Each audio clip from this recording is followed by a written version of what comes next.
Hello everybody, Andy here from Glass Half Dead, the #1 kill team channel on the internet, unless you are aware of literally any other channel. Okay, today we're doing another gotcha guide, and I'm going to tell you what a gotcha guide is and what a gotcha guide isn't going to give you. Let's get straight into it. We don't want to dilly-dally. I'm doing 36 of these potentially, so let's not dwell. So, what is a gotcha? Gotchas are things that mess with you, not with them. If they buff themselves, that is not a gotcha. In learning a team's gotchas, you are also learning how to play the team. So yes, the title of this video is how to play, because that's what people are going to search when they search for these sorts of things. However, the thumbnail is gotcha guide. In this video, okay, you are going to learn the gotchas of the team, and in learning what a team can do against you and the things you need to look out for if you're actually looking to play that team, you're going to learn the things that you should be trying to do to other people. Quick note on what a gotcha is, of course, it's not a buff. If they are able to give themselves ceaseless or balanced or rending, that's not a gotcha. That's just a thing they can do. It's something that you will have to learn to be aware of, but it doesn't stop you from doing anything you need to do to enact your devious schemes. This is not a basics guide. You should understand the basics of playing kill team. I have of course done a how to play video. I've also done various other like line of sight videos, etc. If you're looking for the basics, this isn't going to be it. And not just the basics in the mechanics, but also kind of the basics in how to play kill team in general, right? You should also know your team. I can't refer to always a horde team, a normal team, an elite team into every team. I'm talking about the team and their gotchas. For you, if you're playing, for example, Deathcore, you need to know what your profile does to a Space Marine, if I'm talking about a Space Marine, or if you're playing an elite team, an Eldar, what does your team and how do they in general deal with a horde team or an elite, a Marine team? Equally, so that's your profiles.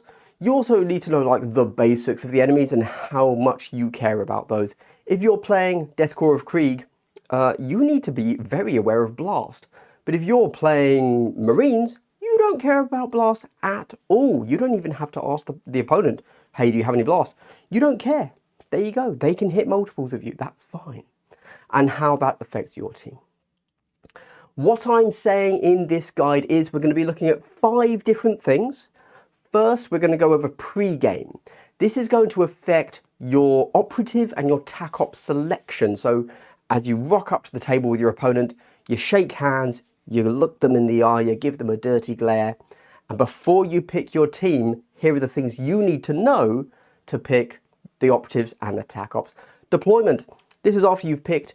This is going to be things that define where you can move, firstly in deployment, but also going into your plan of turn 1. These will be things like seek light, ignore obscuring, because that will define where you can stand safely. Firefight is everything else.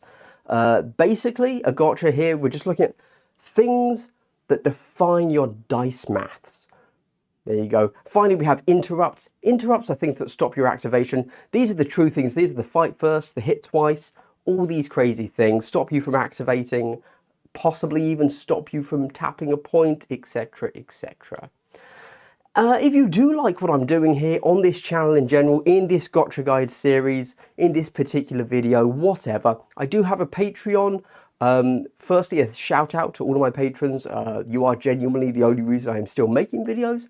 If you would like to be somebody that makes me still make videos and, you know, donate to my hydration fund, thank you very much. Check me out on Patreon. I also do things like every week I give a rant on some subject or an update of the channel. And if you don't want to do that, you want to support in another way, I do have affiliate links to Element Games and Whaling Games in the UK. If you're UK based, the way that works, by the way, is you just click on the links below. It costs you nothing extra, and I get like a 2% kickback or something tiny in that, but it all adds up.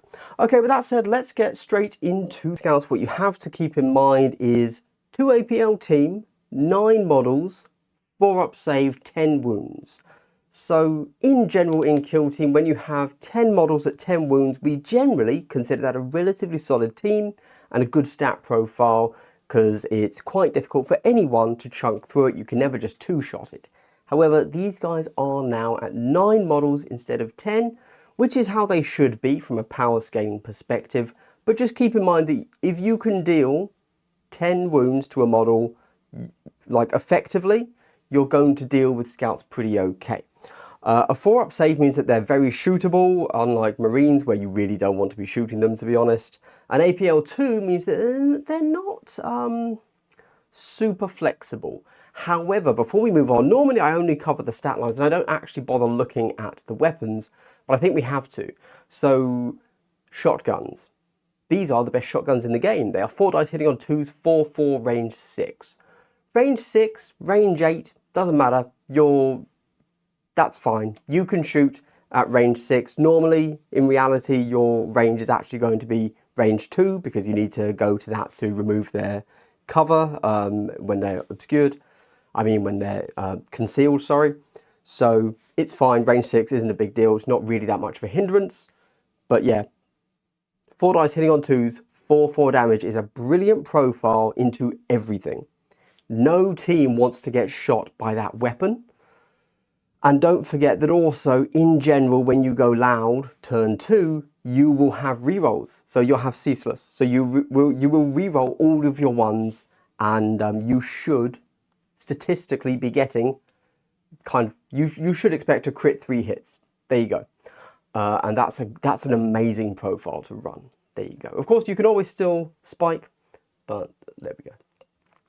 Right, we then go and take a look at, normally we would go to pre-game, but these guys have nothing you need to know about them pre-game. And almost everything they do is deployment. Let's quickly change me. There we go. So when it comes, let's do their more basic deployment first. So this is the way I normally do things. I tell you, you know, as I discussed at the start, what am I telling you in deployment? It's things that affect how you're going to move. So firstly, they have a sniper. He can remove obscuring. There you go, nice and simple. It costs him an AP, but his sniper is already a heavy weapon. And so for him to be able to shoot you with that, he already then just has a spare APL because he can't have moved. So he will always remove obscuring and shoot if he has that shot. You then have a tracker. The tracker can perform Seek Light on expended operatives. And then he can remove obscuring within an 8-inch aura of himself, which is pretty decent. Right, we then go back. Okay, so these are the weird things that the scouts do. The scouts' racial ability, their faction ability, is called forward scouting. It's really quite thematic and really cool, so, you know, it's good. But let me tell you, this isn't everything, to be clear. These are just the gotchas. These are the things that your opponent is going to put on the board, and you're going to say, oh, what's that? And they say, let me tell you that. Let me tell you this. So first things first, it happens after deployment. So everybody's put everything down, but before scouting. So you might want to consider that if they've put one of these things that I'm about to tell you down, you should be able to say, okay, actually, I was intending to take a dash, a redeploy, but I need to go first now, you know, something like that. In which case that will define things for you. Firstly, they have something called redeploy. They can play this once. Oh, sorry, I should explain how this works a little bit more so that you understand why I have numbers on this. So they are able to take a total of 6 possible things. However, each thing, an ability, is limited to being able to be taken the number of times it specifies. So you can't just say, for example, one of the things is get an extra CP. You can't just take that 6 times, right? So the redeploy we see up here can be taken once. That's why I have a 1 in front of it. The triple arm can be taken twice because there's a 2 there, and the booby trap can be taken once.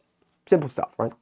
So the redeploy, you can take this one time and it allows you to redeploy 3 operatives. There you go, pretty good. So expect that this could occur.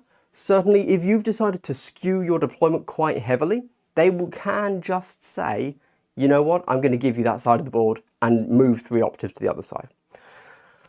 We then have triple arm. This is big. They are always going to take 2 of these. I don't know when they wouldn't. So you can take 2 and then you place a marker that is over 6 inches from the enemy drop zone. And then turn 1 and 2, everybody within 2 inches of that has Seek. This is amazing. This is a way to get Seek. Normally, you'll get it on an objective, either on the center or on your side of the board, just. and you have to then figure out how you're dealing with that. It's not the hugest deal when it comes to turn 1, of course, but in turn 2, you do have to decide, am I going to stand on that objective with Seek on that marker and take a shot? Obviously, that's going to affect different teams more than others. You would also expect that wherever they place these Seeks, they are then going to set up their heavy weapons and their sniper to have a good shot on that Seek marker, so that if you do decide to trip it, you're then getting shot, basically. And then they have Booby Trap. They can take this one time, place a marker over 6 inches from the enemy drop zone, much like the triple arm, and if the enemy, you, moves within control range of it, that's 1 inch, you take 2d3 damage and your activation ends.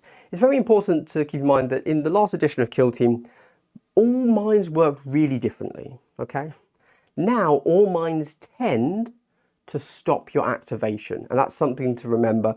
It's a rare mine that doesn't end your activation immediately when you go over it. So what this means is, you might think, oh, okay, I'm going to charge the enemy, but I have to go through this mine. That's okay, I'll take the 2d3 damage, I'll tank it, and I'll keep going. It's not how that works anymore. It will end your activation, and that's just how I think all mines work. There might be one that doesn't work that way, but I believe they do. We then go over to the firefight phase, and we have just one here. So this is the new thing that they just got with their balance data slate. It's called Tactical Maneuver, and then you get +1 APL in the strategic phase whenever you want. So it doesn't have to be the first or second turn. It's different to all the others. All the others kind of happen in the deployment phase, right after the ready step, or after deployment, sorry. Now this one happens at any point in the game in the strategic phase. So this was it is both a new forward scouting ability, and additionally, scouts were able to then take 6 instead of 5 forward scouting abilities. You would always take this one. This is amazing. It allows you to just do a really simple ability. So let's say you're Marines. The enemy at this point can say, okay, I've managed to, I know, I've won initiative, I've taken initiative, I have an enemy within 8 inches of me, so you can move 6, that gets you to within 2 inches so that you can shoot them even if they have conceal. And what you're going to do then, or what they're going to do then, is use Tactical Maneuver on that model. They're going to move up to you, and they're also going to play a ploy that allows them to shoot twice. Now the shoot twice ploy isn't in this slide pack because it's not really a gotcha, it's just a thing. It's just like, you know, some people can shoot and fight twice, not a big deal. But it's, yeah, the fact that they are able to give themselves +1 APL without having to telegraph it first is very strong. You should also expect that they will have done this with 2 models, so you would have the potentially 1 shotgunner on the left flank that has then been commsed by the leader, and then 1 shotgunner on the other flank that hasn't been commsed, but if they then get the target and the priority roll, you will then get tactical maneuvered. And then they don't have any interrupts, so there's no need for an interrupt slide. We don't need to talk about that. I'm now going to go to the table, show you the diabolical play of the scouts. This isn't so much a diabolical play, to be fair, as in it's not an interrupt. It's not really a gotcha, but it is something that will be quite surprising. It hasn't appeared on the slides, but you know, I like to do a diabolical play for every team. We're going to go take a look at, I think it's called the Hunter. Yeah, let's see what that guy does.